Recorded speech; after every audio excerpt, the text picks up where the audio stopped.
Now, speaking of love, Curtis Mayfield. Curtis, well, I used to listen to the Impressions, especially when they did Little Brown Boy. Uh huh. And, of course, I heard the earlier songs, even the early one that Jerry Butler was on. I Mm-hmm. always liked Curtis Mayfield, the Impressions, because the impression I had of them by listening to their music was it was formidable. It was clean. It was classic. You know, in other words, there was nothing fad about it like the typical radio or other groups. Right. It was serious shit. Curtis And would write. their voices meshed together so well. And when you said clean, that actually just completely describes them. Their voice, everything about them was just, it was, oh my God, I'm sorry, I didn't mean to interrupt. Oh my Well, God. it's like the Church of Chattanooga with Mhm. sophistication of Chicago City, like. Uh-huh. It's all those elements mixed together in our migration. Mm, Because when we migrated, we still took the roots with us that's wherever right. we went. Some who That's to dirt and some hainches, and cutting chickens on doorsteps and talking yeah. about some juju. So I mean, and don't forget the hainches. So so I mean, plus also, Mississippi went straight up. That's in Louisiana, that's to Illinois. Just Yeah. like North South Carolina, that's New York. Uh, Mhm. goes East Coast. So we usually went straight up. Uh-huh. When we went north. But Curtis, I listened to them. What's funny is all the people I've been involved with, or for some reason got into a situation with them, by coincidence or by providence, I was listening to them or partaking of them right before it happened. Uh-huh. Um, the impressions, first of all, I was in San Francisco playing with Big Time Buck White with Oscar Brown Jr. Uh, Oh, and wow. Fillmore Jr. was the pianist. Merle Saunders was also in the house band. Ted Lange, the bartender from Love Boat. Oh, are you for real? Charles Weldon from Roots. Um, all of these actors, this was one of their first plays. Ted Ross, the lion from The Wiz, and Yeah. and the driver from Arthur, the movie Arthur. Yeah. They were all in this play, Uh-huh. and it was at the New Committee Theater in San Francisco. Mhm. Up the street was the Jazz Workshop. George Duke was there playing with Little Esther Phillips. My uncle Claire was playing with Cal Jader at the Matador across the street. Uh-huh. Basin Street West had Red Fox. The next night was Richard Pryor. Ah. Okay. Carol Doda's had opened up on the Tenderloin up there on Broadway. Mhm. Polk Street was like Melrose in Los Angeles. It Right. was a little artsy fartsy place. I used to see Santana for free in Golden Gate Park. What? Yeah, Slugs was open. A Groove Holmes had a club called Slugs. Uh-huh. It was with Oregon trios. We go to Slugs. We go to the Trident, play the Trident in Sausalito. Mhm. I mean, this is before Yoshi's and Keystone Corners. This Uh-huh. is when the Fillmore was jamming. Yeah. Yeah, this is when black folks, wasn't quite into tie-dyed yet. Yes. Yeah, and they were still running Haight and Gray Line tours through Haight Ashbury when I lived Mhm. there. Mhm. And so what happens is I have a night off, or when we got off from the play, which was controversial at the time because that's when Black Panthers were hiding out. Uh-huh. This was when there was a lot of Panthers they were either trying to assassinate or do away with. And Mm. there was a lot of them hiding out. I remember Kathleen Cleaver came to the play and a bunch of folks like that to see what kind of revolutionary play this was. Mm. It was okay. It wasn't that deep. But at the time, anybody with the afro and raising a fist, took notice. We're Right. talking about the end of 67, beginning of 68. Mhm. I graduated high school in 67. Get out of here. Yeah, Get out of here. from LA High. And the day I graduated, I got in the car and went on tour pretty much for the rest of my life. But Really? yeah, that's the year I left Los Angeles. Before I moved back, of course, many times. But Uh-huh. uh, After graduation, I remember taking my clothes off, getting in a car, and leaving town. Mm. Went on tour. It was the Exodus tour. Anyway, I'm in San Francisco.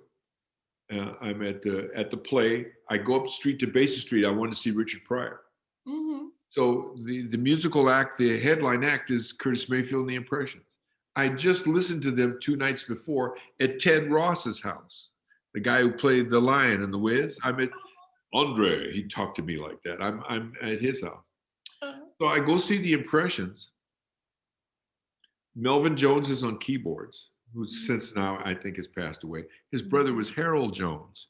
So the drummer I used on Unforgettable. Yes. He played with Sarah Vaughan. He also played with Count Basie. Yes. No. He's from Richmond, Indiana. Harold Jones, famous drummer.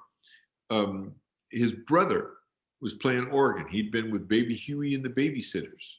Baby Huey and the Babysitters. That was on Curtom Records. Okay, so Melvin Jones was on organ. He also wound up playing the final years with John Lee Hooker.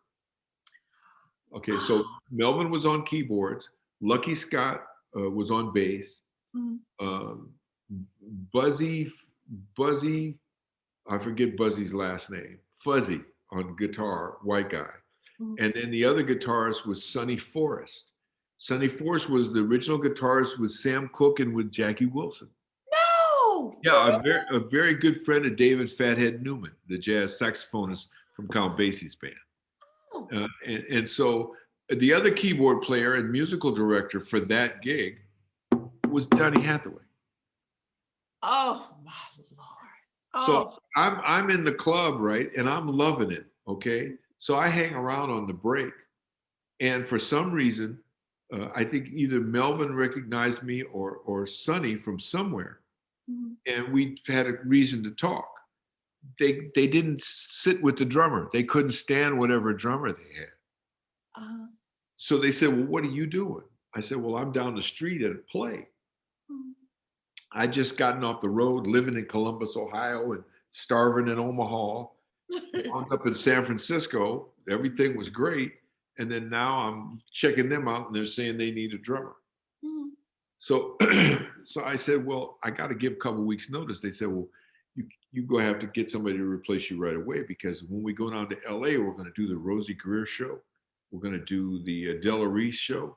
We're going to do this, that, and the other. And also, this is the first time that when the Impressions went and played the Troubadour. Wow. That was a big deal to have a black act play the Troubadour. Yeah. That's when Tank and Preston Love's band was the house band at the Whiskey, but black folks didn't go to the Whiskey A Go. Whiskey A Go. Uh-huh. So anyway, what happens is they said, we're going to have a sound check tomorrow. So come to the sound check. We won't have the drummer come. Do you know these songs? I said, I know the songs. That's one thing about me. Not that I have a photographic memory, but I have a serious musical memory. Uh-huh. Because I don't consider myself a drummer. Although I've played drums, I'm a trombone player. I'm playing the song. I'm not playing a beat. I'm playing a song. I'm humming the song. If you solo my drum tracks on any recording I've done and turn it up, you'll hear me humming the song. Really? I'm playing the song. Now I'm going to try to find. Okay. You know, please pardon me. That Rufus record? Yeah. That's me counting at the front of it. 1, 2. So anyway, I go sit in with them the next day. And plus, I'd seen them the night before, right? I already knew where the breaks were. I knew how many bars they were going to do the vamp till the end came. Uh-huh. They were amazed at my memory. But at the same time, what they were playing was not Stravinsky. Uh-huh. Yeah. So I'd come up listening to Stravinsky. So what they were doing wasn't that difficult as far as arrangement was concerned. Mm-hmm. The thing about playing with Curtis or any black act is pocket. Mm-hmm. If you got to catch a groove, if you can't catch a groove, it don't matter how well you play. Okay? So anyway, they thought I was amazing. Mm-hmm. So they offered me the gig. Unbeknownst to the other musicians, I hired on for twice what they made. Oh. They didn't know how to negotiate. I negotiated for $350. They were making $150 and change a week. No. Yeah. And then when they found out that I made more, they start calling me college boy. And then anytime they needed a raise or road money, I'm the one they'd sent to go negotiate with Curtis. And Curtis was like dealing with a banker. Okay, he squeezed the eagle till it grinned. Okay, all right.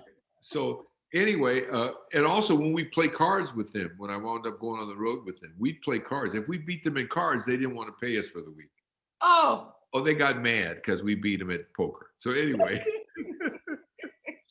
and they had a road manager too named Eddie Suter. It was this kind of hustling Negro from Washington D.C., older man, wore the hat that looked like Robin Hood. Zanzibar pants, what used to be high-waisted Zanzibar pants, matching socks and shoes, same color, with initials on the lapel of his shirt. Okay, right? And then he had a little automatic pistol he'd stick in the pocket. You better not mess with him. But one day it went off and it went through his shoe. He almost shot his toe off. No! Oh, yes. His name was Eddie Suter, and to top it off, he had a stutter. My name is Eddie Suter. And so what we would do to make him mad is we told him we bet him $1,000 he couldn't say Studebaker. He tried to say it, and then he got mad and chased us around the room and kept patting his gun, and that's when it went off. Poor thing. That's when it went off? That's when it went off. Scared the hell out of him. I think he peed his pants. He had to leave the room real fast. Anyway, but the Impressions also had a road manager named Robert Cobbins. He would handle the equipment, and he had been paroled from prison. I think he had been in prison for manslaughter. And Robert was a very nice man, but he couldn't think multiple levels at the same time. And don't jam him with too much stuff, or if he got confused, he might just grab you. Okay? Oh, yeah, Robert. Okay, yeah, but no club owner ever messed with the Impressions with Robert. Okay, I bet you they didn't. Well, you kind of had to have that because sometimes you got stiffed. Yeah. You know. So anyway, the point is here I join the Impressions. I get Merle Saunders' cousin Eddie Moore, the great jazz drummer, to take my place with the play. People with the play and Merle Sanders were pissed. Merle Sanders put out a contract on my life after that. No! Well, he was mad because that's the same organist that wound up touring with Jerry Garcia from the Grateful Dead. Merle Saunders was a very famous organist in San Francisco. Okay, so anyway, Merle was the band leader when I chose to leave the play. Oscar was pissed. Everybody was pissed that I left. Oh my God. So the very next day, I'm, on a plane going to LA, rehearsing at the TV show to play the couple new songs with the Impressions, wearing a tuxedo and a tie. So after we did all these LA gigs and we killed them, we just totally killed them. And, all my friends were like, wow, you're with the Impressions. And then we wound up going back to Chicago after that. And I wound up staying in Stony Island Motel, living down the street from Curtom Records as we re-recorded all the Impressions music so Curtis could own his own masters. Oh. Johnny Pate came in town. We recorded with whole orchestra at Audio Finishers and at a couple Universal Studios there in Chicago. And it was me, Lucky Scott, Donny Hathaway. Donny Hathaway was doing 5 stair steps. He was the arranger basically for Curtom and doing a lot of stuff. What happens is going to LA was great. Going to Chicago, Curtis was regrouping, but yet at the same time he worked with Henry Wynn and a couple promoters, Teddy Powell out of New York and Henry Wynn out of Atlanta. And basically in between recording and playing with Curtis there and developing new things, Donnie was less a factor playing with Curtis, and it was just Melvin on keyboards. And Fuzzy left, and then it was just Sonny Forrest on guitar and Lucky Scott on bass. That's the guy who did Superfly and Freddie's. Yeah, man. Oh man, I was grooving. But when I moved to Chicago, that's when I meet Gene Barge. That's when I meet Tom 84. That's when I meet Leo Graham, who was producing the Manhattan. That's when I meet Bruce Swedeen. That's when I meet Richard Evans. That's when I meet Chuck Jackson and Marvin Yancey, Terry Collier, um, Dick Rudolph and Minnie Riperton, Sidney Barnes, Rotary Connection, Shy Lights, Jerry Butler's Writers Workshop, Billy Butler, uh, uh, all of these people. That's Chicago, just like bam. It was a whole nother culture. It was totally different, and a lot of places to play. The Burning Spear and all these Quiet Nights Blues Club, and there was just a lot of things going on. And what happened in Chicago is by playing with the Impressions, I'm on tour with every act you can imagine that I hadn't already seen or played with earlier as just a road musician, Uh-huh. playing with different groups. Now here I am with Curtis, and he's doing shows as the headliner all over the place, like Cobo Hall in Detroit, Uh-huh. with all these top acts, and even Parliament. Before it was Parliament Funkadelic, and they were wearing matching suits. Oh, George Clinton had a do and wore a purple suit. you know what? Penny Ford told me about that. She said her brother um, hired George Clinton Uh-huh. to do the group, and he had the pompadour and all of that. Oh my Lord! I Oh think my, I think George was a barber too. really? Yeah, I'm not sure. It's something to do with a hair salon. I can't remember because we talked about that a long time ago when Bernie Worrell and Tiki were still alive, Mhm. and Eddie Hazlett. Those were some serious musicians who were with Funkadelic early on. Oh Tiki my. Pat, the original drummer, passed away, Mm. and Eddie passed away after he got out of prison. Back out of prison, Mm. I think he went in for drugs. Oh my goodness. And Mm. the drummer who took Tiki's place was Jerome Braley. Now, Uh-huh. Jerome Braley, I knew from doing 90-day tours of one-nighters with the Impressions. He was a drummer for the Five Stair Steps. No. And before Jerome played with the Five Stair Steps, he played with the Chambers Brothers. Mhm. Remember that record, Time? Time? Clicking the cowbell? Yes, yes, yes, yes, Chambers yes. Brothers. Okay, Oh. he played with them. And before that, he played with Al Johnson, a Mm. group called the Unifics out of Washington, D.C. And when Okay. the Impressions would play the Carter Baron, like I told you before, Roberta Flack opened the show. The Unifics headlined the show because they had a top record. So Uh-huh. I've been knowing Jerome since 1968 from the Carter Baron in D.C. Oh. up through the Chambers Brothers, the Five Stair Steps into the Funkadelic. Oh my Lord. And then Rufus, when we were in Rufus, we were the first group that we got the Funkadelic to open all of our, quite a bit of our shows. Really? Yeah, we got the Commodores to leave Tuskegee. We had them open some shows. We wound up getting DJ Rogers open up for the 3 days we headlined Madison Square Garden. We packed it. We sold it out all 3 nights. We're Oh, the only other group to play Shea Stadium other than the Beatles. really? Yeah, Bob Ellis, our manager, got us that gig. He also got us the tour with the Rolling Stones and with the Who. And Oh, also, we opened for Elton John at Wembley for 150,000 people. what? Oh man, it was What? crazy. Oh yeah, don't get me started because I know too much stuff. I'll start diverting. Let me come back to what you asked. Okay, so we were with the Impressions, right? Oh, So finally, I moved to Chicago. I play with them, get exposed to many things. Curtis is doing more recording. We even demoed Patti LaBelle. We demoed some other folks who he was thinking about releasing. uh-huh. At the time, he was distributed by Buddha Records, which we talked about was Neil Bogart. Yeah, Neil And, Bogart. and Cecil Holmes worked for Neil Mhm. Bogart, very famous black A&R man. Mhm. And then Curtis' partner was Eddie Thomas, wonderful man, taught me a lot about some music business. I think he'd been in promotions. And as I told you before, Curtis and Eddie were instrumental in helping Don Cornelius not only get his UHF show there in Chicago, but Uh-huh. encouraged him and I think gave him some backing when he moved to LA to do Soul Train. Uh-huh. So And black people have been helping each other yeah, in quite a few circles and been unadvertised. Jerry yeah, Butler helped more people than you'll ever know as far as through his writer's workshop and really. bringing people into his band and showcasing them. And Mhm. he had no qualms about being the headliner. Even if he was a headliner on a show and Mhm. somebody had to catch a plane, he would go. He would change the order just Oh, just to accommodate people. This oh. this was a very kind and still is great man, Oh, Jerry Butler. I can't speak any higher of him than like same level as my dad. I yeah. learned so much from Jerry, not only poise, but the way he treated people Mhm, and the way he treated his own family. mhm. And he just had class.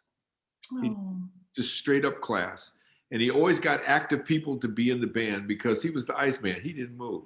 that's right. He That's always got everybody else was animated. Okay. And as I told you, when I joined Jerry, which was after the Impressions, uh, I told you who the background singers were when I flew to New York to rehearse with the band. yeah. Patti LaBelle and the Bluebells. So my first gig with Jerry was not just with Jerry, but Patti LaBelle and the Bluebells were the background singers. Oh, my Okay. Lord. Boogie Bowles was the band leader. Robert Boogie Bowles has been with Smokey Robinson for Yeah, 30, 40 years. yeah, Okay. yeah. He had Dave Green, Mhm, excellent bassist, Bernard Williams on percussion and vibes and bells, mhm. Arthur King, who'd been with the Delphonics, played Uh-huh. keyboard, Mhm. and myself on drums. And whenever we do a large auditorium, he'd hire six horns. You know, Uh-huh. he'd make it a larger band. Whenever it was a larger venue and it wasn't a club, Mhm. he'd hire a larger band. And we played in tuxedos every night and read from charts. So Oh, I left the Impressions because Curtis wanted me to move to Atlanta. He mhm. was, he was going solo. He had picked Leroy Hudson to take his place. Leroy Wow. Hudson I know from Howard because he graduated with Donny Hathaway. They went to school together. Really? Yes, and the group I told you that Jerome Braley played in Washington, D.C., Uh-huh. called the Unifics. Uh-huh. Unifics had a big hit. Well, it was produced by Donny Hathaway when he was going to Howard. What? Yeah. Yep. And What? you know who Donnie would break his neck to go get coffee for? Who?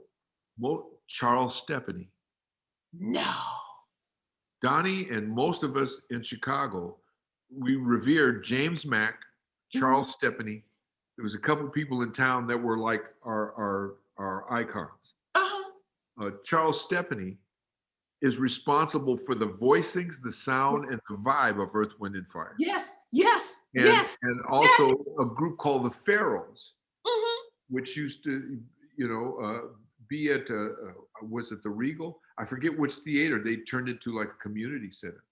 Pete Mhm. Cozy, the guitarist that had played with Miles Davis, Yes. a lot of underground musicians, and wound up with the Pharaohs. A friend of mine named Durf Recklaw too. Uh-huh.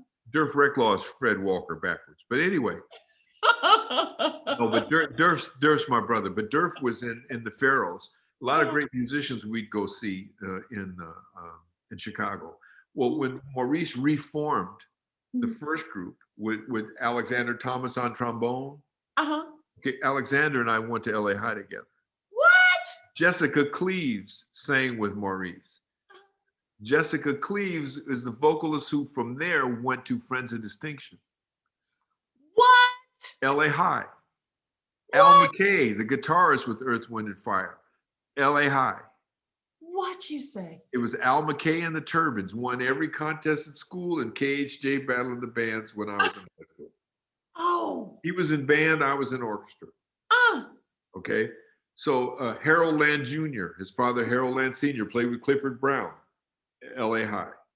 Oh. Carl Randall, Ted Murdoch played with Ray Charles Yeah. up till the day he passed, LA High. LA High. Uh, uh, there was Leslie Drayton, Mhm. trumpet player from LA High, was Marvin Gaye's band director.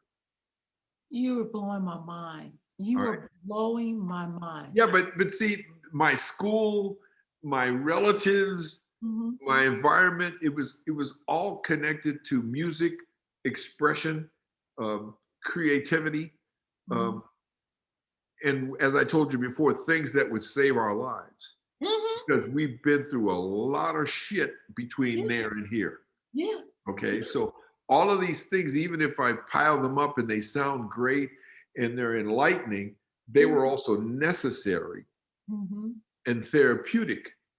And at times I'll listen to Donnie. I'm still mad at him. I still weep when I hear his voice. Yeah. I can't have it. When I listen to Minnie, I do the same Yeah. because I didn't want them to go, Yeah. Mm. and it's just a crazy thing. It's like Walter Jackson.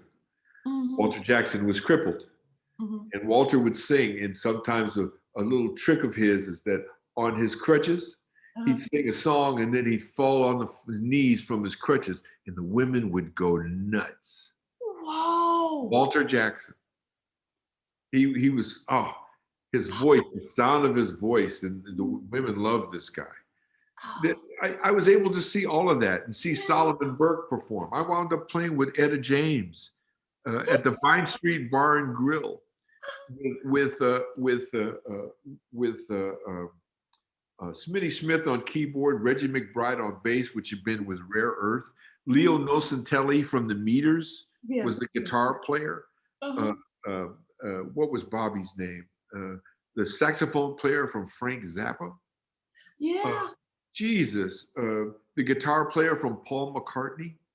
Oh. We were all in Etta's band. She didn't pay us no money. We play for Etta for free. She'd pay us out of her bra.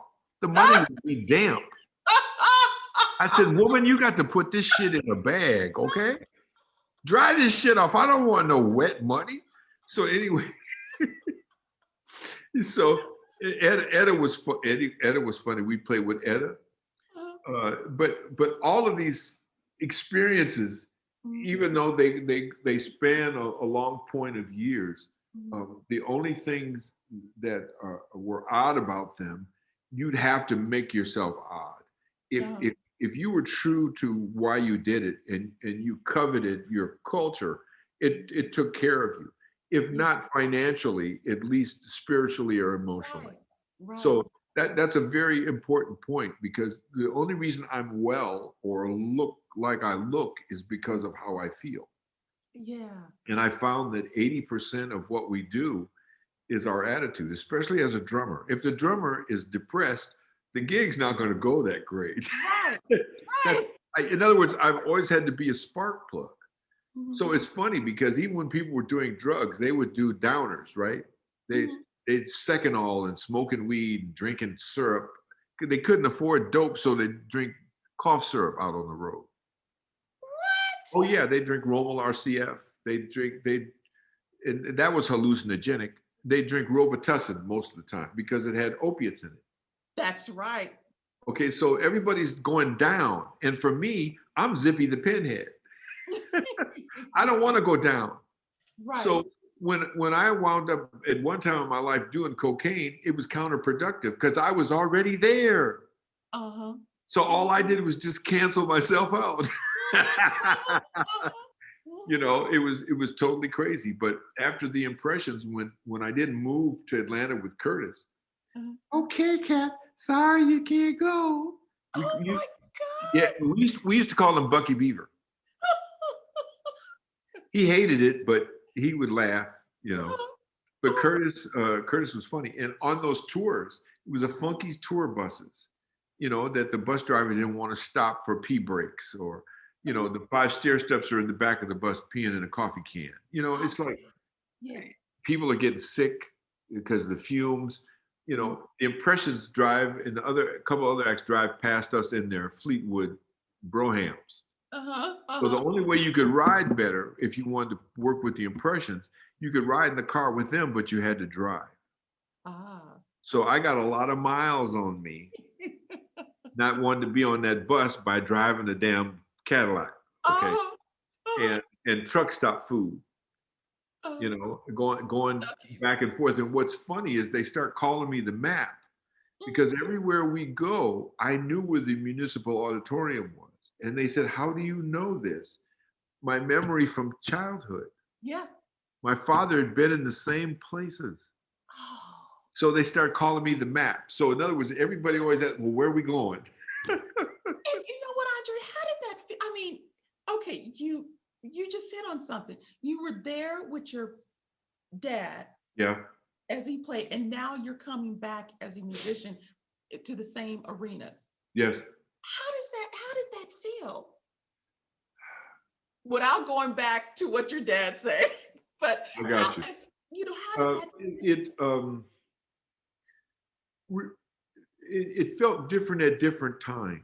Mhm, You know, it if it was a time that I missed my parents, mhm, then it had a different significance to me, mm, or it brought back those earlier times. mhm. And those earlier times where there was less responsibility involved Right, because you're right. a child and you're being cared for. Mhm, Okay, to be there now as an adult and understand why your father did or said certain things, because mhm, now you're going through exactly the same thing. mhm. And I, so many times I tip my hat to my parents, Yeah. unspoken and in silence, Uh-huh. but done because I appreciated the fact of what they went through in order to get me strong enough to walk on two legs. Mm. And And stand where they stood. yes, That right there. and but not the reverence wasn't just for them. It was for it, all of it, Mhm, and for them to have got me into something that I could see kind of how they were put together from seeing what I received from this creative aspect of us as people. mhm, mhm, And but it also made me think more about what would have happened to us if we'd been encouraged or been on an even playing field mhm, as a civilization, as mhm. opposed to having to always come through something. Right. Because these white folks with PTSD right now, if they really want to learn how to endure, you need to go get you a black neighbor. Okay. Okay, and Okay. say, can I buy you coffee and can I talk to you? Mhm. Because we'll tell you how, you That's know. right. And all I can remember that in the tons of garbage, soul food, and pig guts that Mhm. we season because that's all we got. Right. We've always made a new suit out of some bullshit. Yeah. So what it's done is it's given me another kind of pride. When my parents were married in 1940, what they were 46 or 47, Mhm, uh, their mixed marriage in the majority of states that my dad had to travel through was against the law. mhm. Um, they went through some changes where, as far as my father was concerned, that's why I sent you a couple of those pictures where it Yeah. shows him in the white tux with Yep. his little band from school. Mhm, For some reason, in Grand Rapids, Michigan, the schools were he went to an integrated high school, mhm. which it wasn't separate because my mom sang there at the school and he was the top trumpet player. So when he left and went in the army and got out, he came back looking for her. Oh, So wow. basically, it's two musicians who hooked up. They made a band and had a couple kids. Okay. You know what? That really sums it Well, up. my mother used to get mad at my father and say that he didn't use his whiteness to our family's advantage all the time. Mhm, mhm, And he would get upset and say, I thought I was just a man. He said, because mm, when I married you, I became persona non grata to my family and to my neighborhood and mm, to all the white folks that were supposed to be where I came from.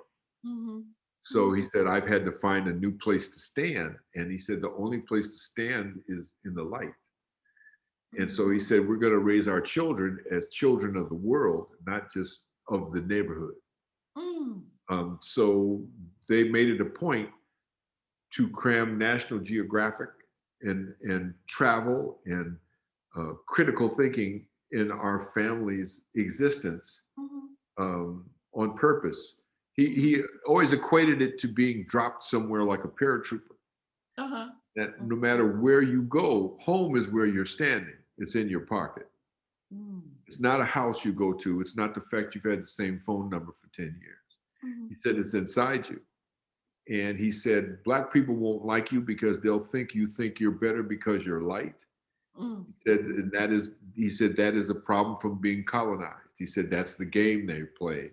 mm, And he said, white folks won't like you because you don't play basketball and you don't fit any of the stereotypes of what they think a Black person's supposed to be. mm. And then he'd say, and next time you go to the best bus stop and a little boy asks you if your mother's your maid, he said you smack him in the mouth. Mhm, uh-huh, uh-huh, uh-huh. Well, so that's what I came up under. So that was even different. than what I would just call falling into music. It was a lot of things wrapped together. It was like goulash. Mhm. And you spend some of your adult life trying to undo some of the things that don't necessarily have to be connected at this point. Mhm. Because when you come to a certain enlightenment, certain foundations you use to arrive at that have either shifted or changed. When people want to run back to middle ground, okay, with what they deem to be safety, Mhm. it doesn't exist because the position is no longer in the same place. Mhm. Anytime you move something slightly to the right or to the left, the middle changes. Mhm. Okay. Mhm. So the same in music, the same in our human existence. Mhm. And what we want sometimes is to be able to sit and fart in the couch and nothing changes. And that's not how it goes because, Right. like my dad said, every second you live, you die. So that means it's a constant state of flux. This existence lasts that long. Mhm. And so in order for it to be relevant, it's not what other people tell me that I'm successful.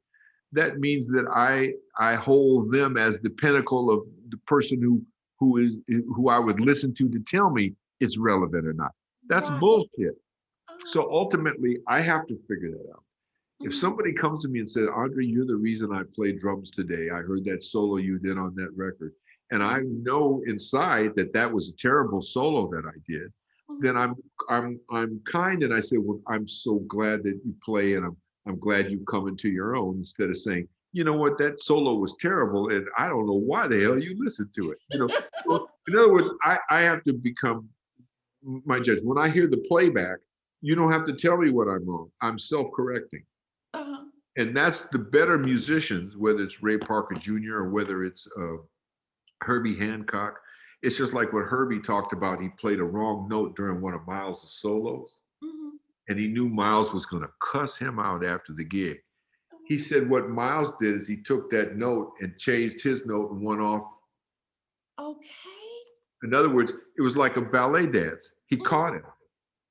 It's like the catcher of the dancer. Mhm. That's what I am as a producer. Mm. I have to make sure I'm there, Yeah. okay, to finish it off because the point is neither of us. The point is the completion of what we're doing. Mhm. That's the same with our civilization. We kept trying to figure out what are we going to be? What am I going to be like? It's what are we going to be like? Right. Okay, because humanity is not that smart. To me, it's Fred Flintstone with a tie on. It's some dumb things going on. So in music, the only way I've been able to be successful is not, regardless of the politics I know, Right. regardless of how I speak with people or who likes me, who doesn't. Mhm. It's content. Mhm. Some of the content I've done, people have liked, has struck a chord, which means the same that's in me is in you, and the thread connects us. Yes. So what Mm. I try to do is to covet the thread, Mhm. and the thread is our humanity. Ah. So that's the best way that I can approach it. So when you come in the door and say, I want to do this song, Mhm. I want to do this thing, the first thing out of my mouth is not an opinion. My first thing is like, I want to just hear it. I'm a listener first. Uh-huh. How does it strike me? How does it affect me? I still listen to Gate of Dreams by Klaus Ogerman. It's an instrumental album done from a man famous arranger who does string arrangements. Mhm. Klaus Ogerman may have done early Wes Montgomery, Bill Evans. Mhm. Uh, he's done quite a few things. But he did an album called Gate of Dreams. That's an instrumental album that, matter of fact, Tommy LaPuma produced and Al Schmidt was the engineer. Oh. Joe Samples playing piano. Uh, Oh. Michael Brecker is Mhm. playing on it. George Benson's guitar. It's wonderful. And it's full orchestra. And there's a certain sections that will come and I'll listen to it. And it gets to this one point, and when it gets to that place, it's like my father's in the room. Oh my And goodness. it's like it takes me to this place and I begin to weep because I miss him so. Yeah. But it speaks to me. Mhm. And the only way things can speak to you is you have to let yourself go. Yeah. You have to be vulnerable in order for it to be able to affect you, for the spirit to do its work. Right. whether it's the spirit of Kwame Nkrumah, you Uh-huh. know, or wherever it's coming from.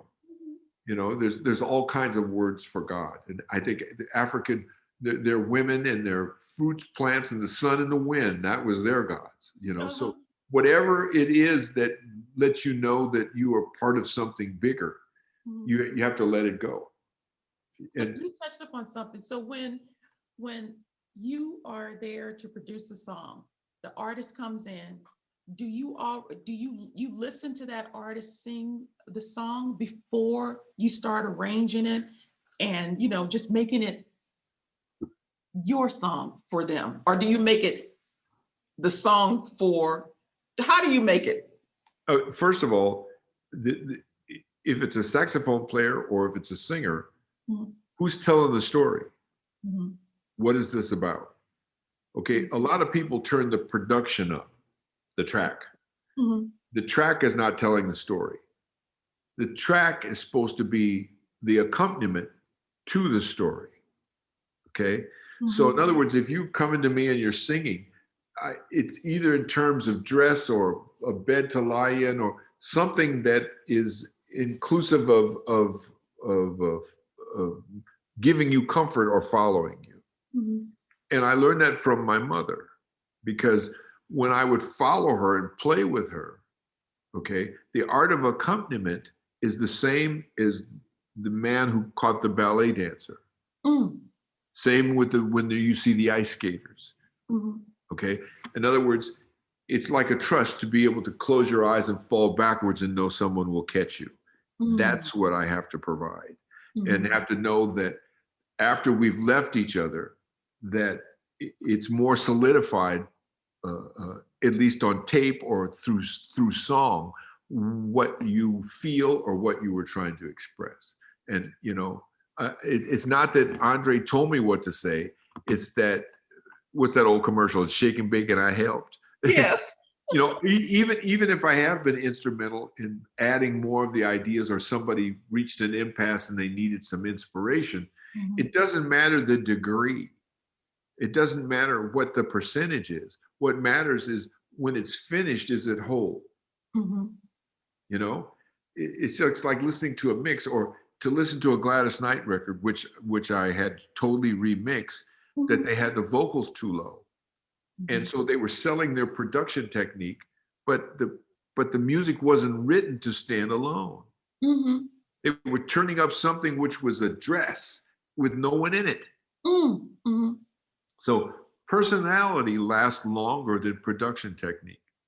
mhm, The mhm, unforgettable stuff, I went through those songs and threw out all the corny chords mhm, and all the things that would date it, you know, like a certain line that mhm, said, no, they played that shit in the 50s. No. And instead just took what the essence of it was, and that's what we ran with.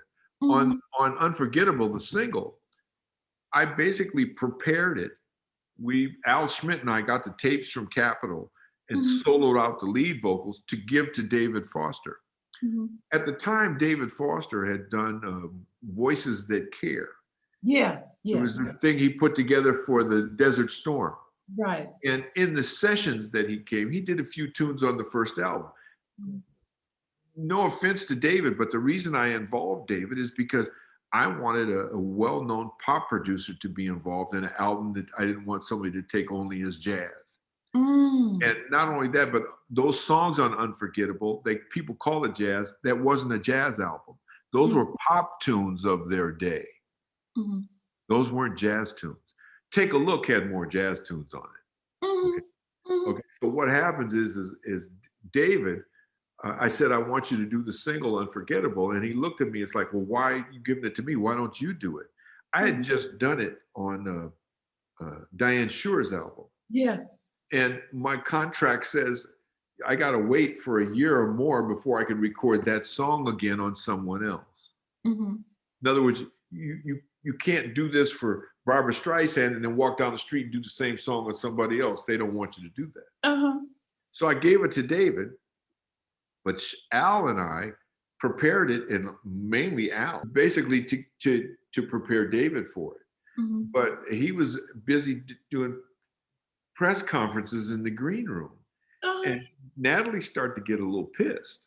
Uh-huh. Well, because it's like we're doing my record and like Right. so um, David got mad at us towards the end because me and Tommy and Al kind of rode around that and made sure that got uh, kind of done a certain way. And also, if you notice, there's bass leakage in her father's vocal Uh-huh. because now everybody does things where if you solo the track, you don't hear anything else. Mm-hmm. Well, in the old days, there was leakage. Other instruments would leak into your microphone. Uh-huh. Okay, so what happens is in the soloed vocal mic, there was an upright bass in it. Mm-hmm. Okay, so you can't tell the difference in Unforgettable where the old bass is and where the new one begins. Right. That's Al Right. Schmidt. That's Oh. Al. Okay, and we had to arrange the song a certain way because the way that the samples ran, you had to make it a certain way to be uniform or else it wouldn't make any sense. So that kind of locked in how it was going to be arranged. Mm-hmm. So in essence, as far as I'm concerned, we all helped prep for David. Oh. And David did a good job finishing.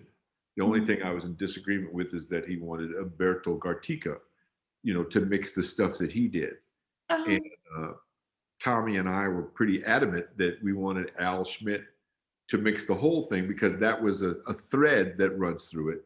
Mm-hmm. Natalie's voice runs through it. It's just like Marvin Gaye, what's going on. There's not too many different people who mix those songs. Continuity comes from personage. Okay. So we knew Al was the guy to do the whole thing. Right. But other than that, I thought David did a good job, especially in an idiom that he didn't work in every day. But it also worked too for people to play that as the only single that here's this pop producer, David Foster, with this song Unforgettable. So in essence, I'm very grateful to him, but he got pimped a little bit. Yeah. No, but it's true. It's true. Yeah. But he never regretted it. He never said anything about it. But David did a great job as far as I'm concerned. And you won a Grammy for it. So Well, Tommy was jamming, but Tommy, he was a trooper. Tommy was to me less a musical producer. What Tommy had was good taste. And he would pick the right people to put in a room together and he would make that environment. And basically then he would choose from what they did. I'm a different kind of producer. I'll tell you exactly what I need based upon what I just heard the vocalist do. Okay, how do you prep for that? So that's what I'm trying to understand is when you know you're going to be working with this artist, you know what they are capable of doing. Yes. And you're coming in, you have these songs that they're going to sing. What do you do from that? It's like a crash course in getting to know somebody. I have to know them a little bit emotionally. Also, you have to have someone trust you, because when they trust you, they show you the soft part, okay, and they show you their vulnerabilities. And people even try things. Sometimes people don't try things if they feel they're being judged. They'll stick to the format. Or my whole thing is, how do you feel today? If you feel good today, how do you want this to go? In other words, I need your input. If you just got me here to tell you what to do, I'm not going to do it. Okay, I'm not singing on this record. You are the instrument. You are the instrument.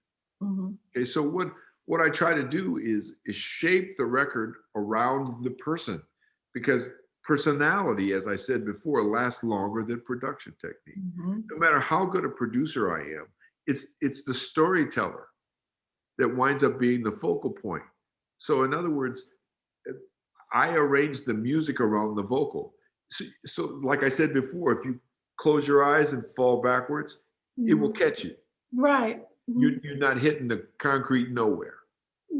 So in essence, that's what I have to do. But you heard when I talked to you about what I went through with Nina. It's like a quick study in positive energy. and Mhm. to find a way to circumvent those negative things or what's been combined in one's personality that they have to pull from. Sometimes it's garbage Mhm. to give them inspiration to go through a certain process. Sometimes they think they need a certain thing to go through a process. I show them other ways to to to to reach that plateau without dragging all the other stuff along. Okay. So hopefully after we finish working together, it's also been enlightening too, in that I do as much teaching as I do producing. Mhm. And I want you to be able to make decisions too, and the input on you since you are the instrument. Mhm. And that worked so well with Natalie. That girl, Mhm. no one's no one sang like that, know Right. exactly the pacing of the note and how Right. long to lay it across the bar. It's Mhm. like it's like she's went right there. Mhm. Her father was in the room. He was like, "Yes, girl, that's the way you do it." You know, Uh, yeah. Yeah. you know, it's like she had other issues when the tape was done. Mhm. Worried about how do you like you? What do I look like? And Yeah. there's all kinds of other issues going on. Plus, Mhm. you Mhm. know, uh, Natalie never came out the fact that she was bisexual, and Right. and Mhm. that for Black entertainers seemed to have been a problem, or to be gay or anything else. Mhm. It's same with all the subterfuge with Whitney and a bunch of other folks that I knew personally. Right. It's too many things knocking at your door. You need Mhm. to clean house, and Right. people were still scared, uh, Yeah. even through the '90s about being things totally. But you see, my problem too is that I should have just done the records. Instead, we were married. So Uh-huh. not only was the session, when the session was over, it wasn't Mhm. over. Right, because you have to When go I'm going home. home to eat dinner, she's Yeah. still talking about the session. So I'm like, oh Yeah. shit, Yeah. And Yeah. then not only that, but then when the other thing popped up as far as the, that sexual routine, it's like I'm just a simple Baptist boy. I didn't sign up for that. I Right. didn't know what that was about, Right. and it never properly got explained to me. Mhm. Instead, it was like something that leaked through a hole in the ceiling and fell Mhm. on your head. Mhm. And that was problematic, especially too because I had children who Mhm. already had a mom and were raised uh, in a certain environment. Mhm. And the environment that Natalie would let through the door was different than the one that I would, as far Yeah. as the kinds of people and the Right. things that were done and said. Mhm. And when you live together, there has to be some kind of compromise. And Right. if people keep whispering in your ear that you're the shit, Mhm. and you shouldn't have to worry about that. Plus, any other relationship she had, she was basically running it. Well, I'm an alpha male. Right. So, Right. so in Right. other words, I'm going to, and then when she found out that as a producer I made money, she started ordering shit like Fendi furs and, all those dresses you saw her in. Um, I had those handmade by what? us by the head seamstress we stole from Bob Mackie. We paid him to make the dresses. Uh, And also, some of those designs were unique only to Natalie, not to be repeated again. mhm. And the Mhm. dress that she wore the night she opened the Hollywood Bowl was Mhm. from a movie that Lana Turner was in. Oh my We Lord. had a friend put us in contact with Lana Turner. Mhm. Lana Turner not only remembered the dress, I think girlfriend stole it, or at least had the dimensions for it. We wound up having that dress recreated and then invited Lana Turner to sit in the front row the night she opened at Hollywood Bowl. What you say?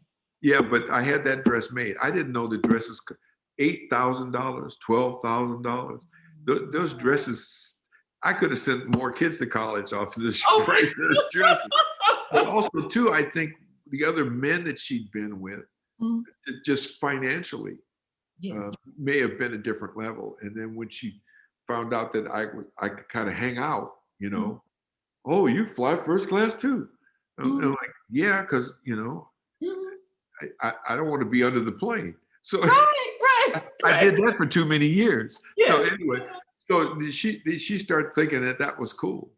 Mhm. But there are times that it got distant, and those only happened when she went out on the road. And Mhm. sometimes she would ask for me to come out on the road with her, and it got harder when I took the job as senior VP at MCA. Right. I was there from 8 in the morning till midnight or 1 in the morning every night Mm-hmm. because it wound up being more administration than actual music. Yeah. And flying back and forth to argue with Bert Padell behind the improper handling of Rakim's money, and Oh, Big yeah. Daddy Kane wanted to go in the studio that night, but I couldn't get the POs for it, and Mhm. you know. Mhm. Bell Biv DeVoe's manager was going to come get me because I stopped the funds. They couldn't just go in the studio. They had to submit proper budget. It had to be a fund and a PO number and not a fund. I mean, Uh-huh. through all kinds of stuff, but I ran that department like I ran my own production company. Mhm. Mhm. That's all I did. And then I became good friends with Lou Wasserman, the president of it. Hey, Lou, He yes. was a Natalie and Nat King Cole fan. So Uh-huh. he, I'd go in the executive lunchroom at Universal, Mhm. and the executives would all be around the perimeter, right in the middle, by himself. Looked lonely. It was Lou Wasserman with those Really? cool ass Aristotle Onassis glasses. Yes. Yes. He was Yes. always sharp as a tack with a thin tie. And one day I came by and I asked, you mind if I sit with you? And the look on his face was like, oh shit, finally somebody's gonna sit with me. They were scared of him. Really? Yeah, but I sat That's with so him. sweet. I know he was. Not in Uh, business, he wasn't sweet. But as a person, he was sweet. yes. So I sat there, and but also too, I knew he was a fan, Yeah. and recently that same month, the head of administration wouldn't let me buy new computers for my department because the last person that had worked there apparently had absconded with some papers or some things Oh. and had not spent money correctly. Oh. So that's when they constantly looking at black people and Yeah, that's the first thing that just popped in my mind. well, because they couldn't complain when Gerald Busby was there. Uh-huh. But when Gerald Busby was going to go up on charges for payola, Mm-hmm. him and the guy who was running the MCA at the time, Mm-hmm. I forget the little short guy, the manager. It was Gerald Busby and what's his name? Anyway, Mm-hmm. what had happened is Joe Isgro, the head of promotions, Mm-hmm. independent promotions, he's the one who took the hit and went to prison for them. Mm. And Really? Gerald wound up with Motown Records because Universal bought them. Yeah. Okay, and then Irving Azoff wound up with his own record label after that. Irving. So Azoff, Mm-hmm. Azoff goes in and asks Gerald what he needs, and Gerald Mm-hmm. says, "I need my records on the radio." Mm-hmm. So Azoff, whether this is rumor or true, I don't know if I'll get sued for it. Contacts Joe Isgro, who is a legitimate promotional man. Mm-hmm. And what had happened is, through the course of Ben's the course of Mighty Rivers and Ben stealing his bare hands, look up in the sky, it's a plane. It's Superman. Anyway, goes and does his thing, and there was some improprieties in it. But MCA was getting all their records played. So instead of Gerald didn't take the hit, neither did Isgro. Neither did Azoff. So Azoff splits. Gerald goes and they put him over at Motown to run Motown, and also make a deal with him for distribution, how it's supposed to be done. And then they bring in Raoul Roach, who'd been working for Quincy. Raoul's gone just like that, because that's who called me at Quest Records to produce Milt Jackson from the Modern Jazz Quartet. Okay. I go with Raoul. He sends me to New York. I go meet with Milt Jackson at a hotel. Okay. And because I got a suit and tie on, Milt thinks I'm from the record company because nobody from the record company showed up. I called back to the record company and called Joanne Tamanaga, who was the general manager at the time. And she said, Raoul no longer works here. He's going to MCA as VP of A&R. So I'm like, the guy who called me to come do this just left. Yeah. So she talks to Quincy. Quincy talks to me. Quincy hires me as vice president of Quest Records. Go ahead, do a good job with Milt, because he was busy doing something else. Quincy was always busy doing a lot of stuff. I remember having to go to the Montreux Jazz Festival and help over there because he was, guest Mhm. conductor for the weekends and the whole routine. Uh-huh. Anyway, by the time I get to MCA, they were gun shy of black people. Mhm. Okay, so they weren't going to let me have computers. They were going to give me 6 months. What do you call that period? That 6 months Trial period. promotion, probationary period. Uh-huh. And I went to the guy and I said, "Well, can I bring my own computers then? Because Mhm. I need for the department to run at least as smoothly as my own independent production company does." Right. Then they had just come out with the big Apple laptop, which must have been thick as Uh-huh. a thing. Yeah. And this is when we were still putting the phone or the button into the phone to get online that way. Remember Yes. that The sound plug in that the, yeah, the AOL used to first. make? Yes. So, but I was ahead of the curve because I already had that stuff and I was already emailing people. None of Mhm. the people in MCA in '93 emailed anybody anything. Really? Barely any of the departments had computers. Okay, so What? when I asked for a computer, everything was on paper, Uh-huh. files in the paper. When I went to the filing cabinets to review all the contracts, Uh-huh. Lowell Silas had taken them. No. Yeah, because he ran the department with Gerald Busby, and Uh-huh. then when he went and formed his own label, it was up in the same building. Well, the white boys were scared to ask him to get the papers back. No. I had to redo 75% of the contracts into summaries because when a manager calls you, you Yeah. have, you have to know all the terms because they're Yes. asking you to spend. Yes. I took 11 of their lawyers, Uh-huh. okay, Uh-huh.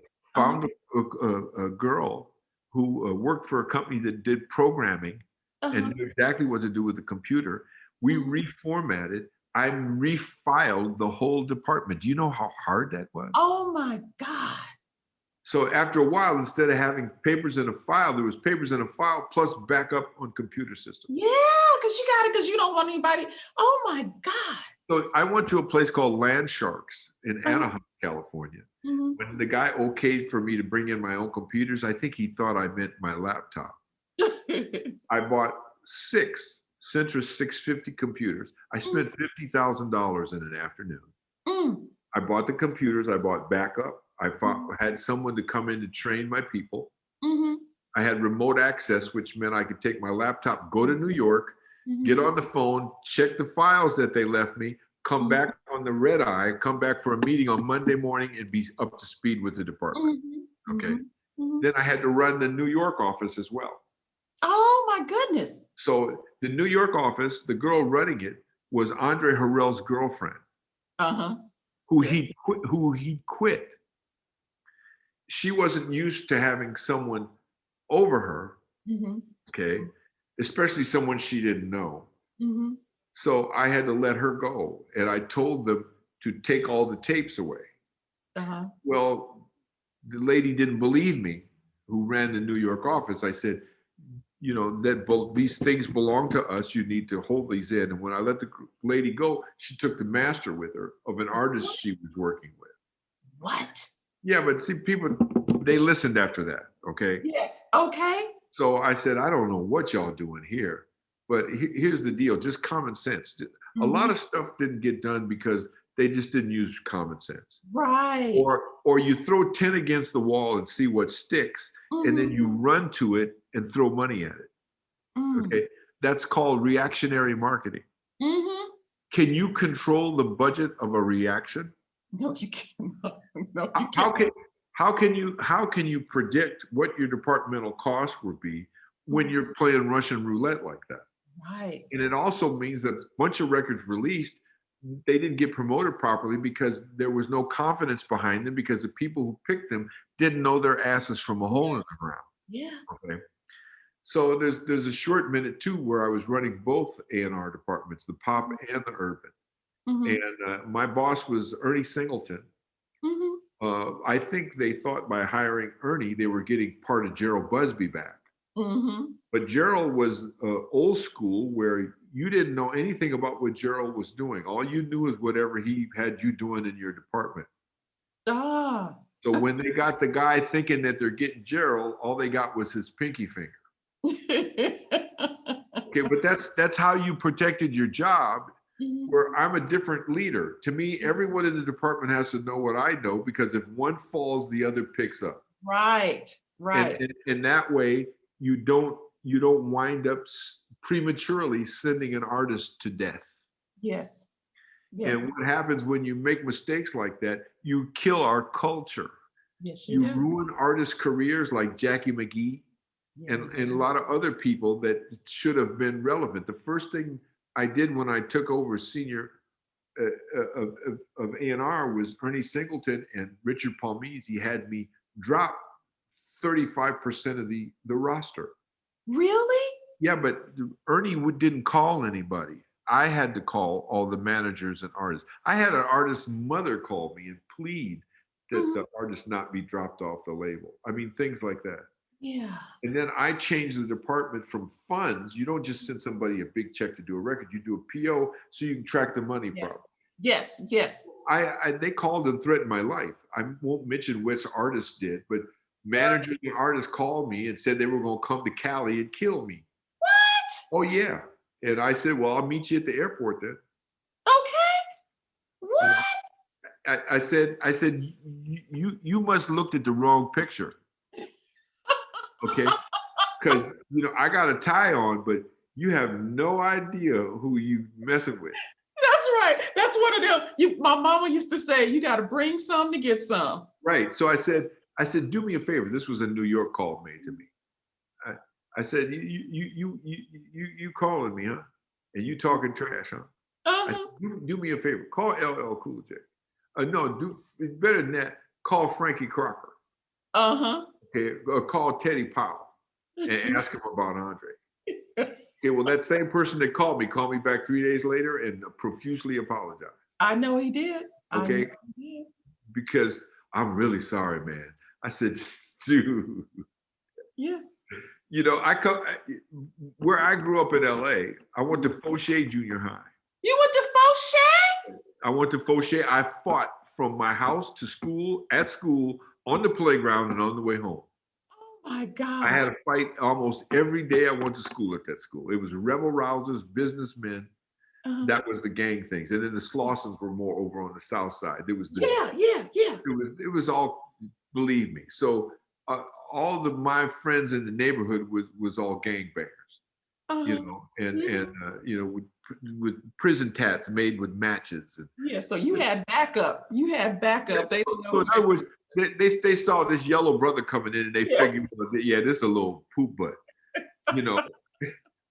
Just like French people thought I was Algerian or Moroccan.